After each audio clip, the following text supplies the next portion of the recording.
Professor Hiraman Tiwari. He's an historian. He's joining us to share more insights and throw more light on how significant and big is this development. Thank you so much, sir, for joining us on DD India News Hour.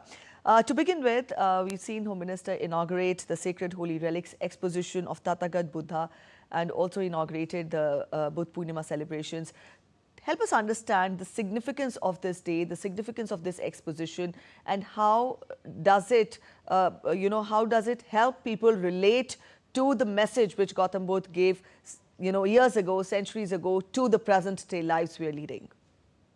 Thank you, Pratiji, and Namaskar and Buddham Sharanam Gacchami. Thank you for having me on your show today. It's such an important day, as you have already informed all the viewers. This is a Buddha Purnima, Vaishak full moon, when the Tathagata Buddha, as you said, somebody who had already attained enlightenment, and the three stages that you describe in his life, his enlightenment, and then his teachings, and then, of course, his passing Mahaparinirvan.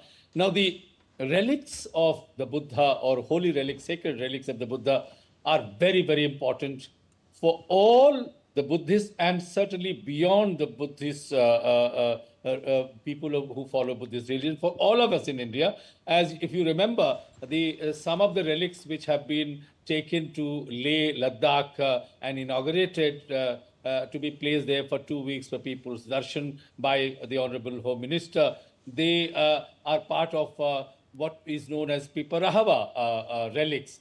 And Piparahava is considered to be the capital Kapilavastu, where the Buddha spent most of his time. And so there these relics were discovered in Piparahava, at least in 1898.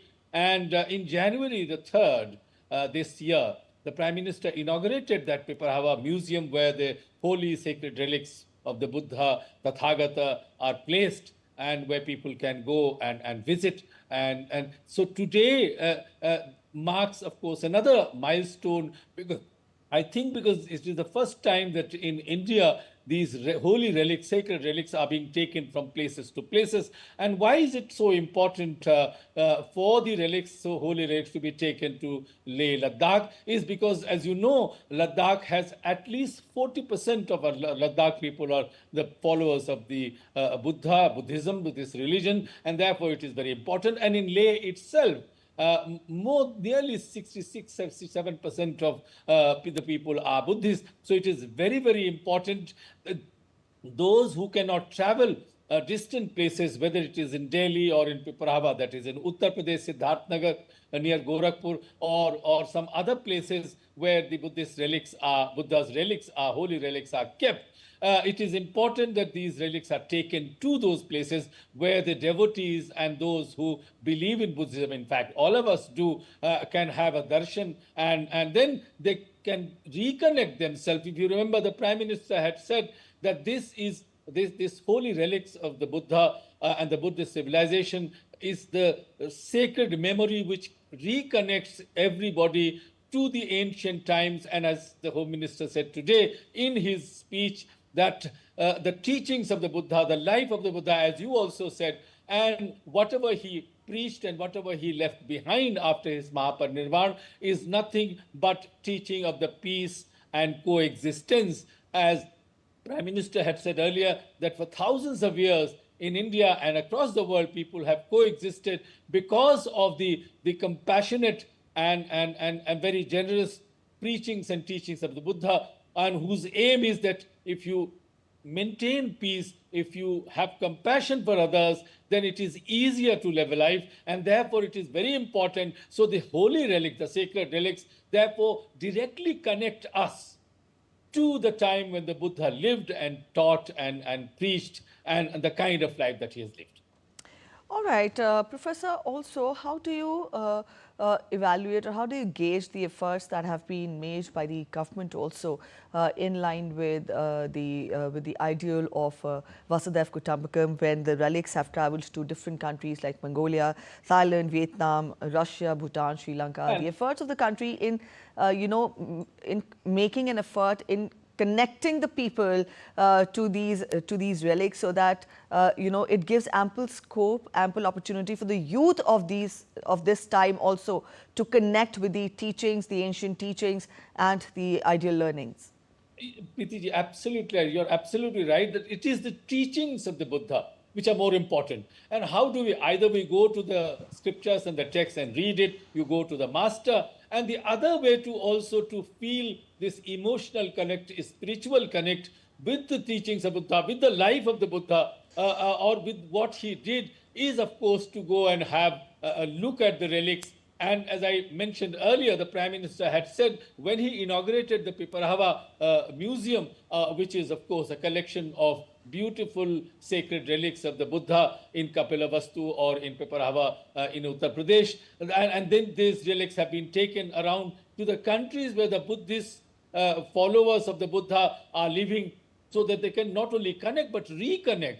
As Prime Minister had said, that reconnecting, this is the memory of the heritage of the Buddhist teaching and preaching and life, that through these holy relics, we can connect to that time, how he might have lived, what he thought, and particularly as you asked the question, what is the significance for the youth of the country today? Because the kind of volatility that we see in the world, the kind of conflict we see in the world, at least the Buddha's teaching and preachings teach us coexistence, compassion, and helping others. And perhaps these relics will inspire everybody, not only the youth, but youth in particular, that they should learn to live with compassion and in coexistence as the Buddha has taught. And that, of course, is the definition of peace. If we can live with compassion and coexistence without any problem, that will be yes, another. Yes, these are the teachings and ideals that would not have a better philosophy of the Buddha. Exactly. Yes, even in the times. Yes, even one of the scholars, Buddhist scholars, has said, and that if the Buddha was a doctor, what is the medicine that he is providing? The medicine is the Dhamma, or his teachings, his life, his preaching, and who administers those medicines, and that is the Sangha, the emotional connection with the time. And also many people even today live in Buddhist viharas, who are Buddhist monks, particularly in Leh, where these relics have been taken and the Home Minister has inaugurated them. All right, Professor Tiwari, we'll end this conversation here, given the importance of the teachings of Buddha in today's times when the world is facing geopolitical uncertainties and geopolitical challenges. Thank you so much, sir, for joining us on DD India News Hour and further sharing your insights. So that was about Buddha relics and how in today's times also the relics, the teachings and the ideals of Lord Buddha are significantly relevant today.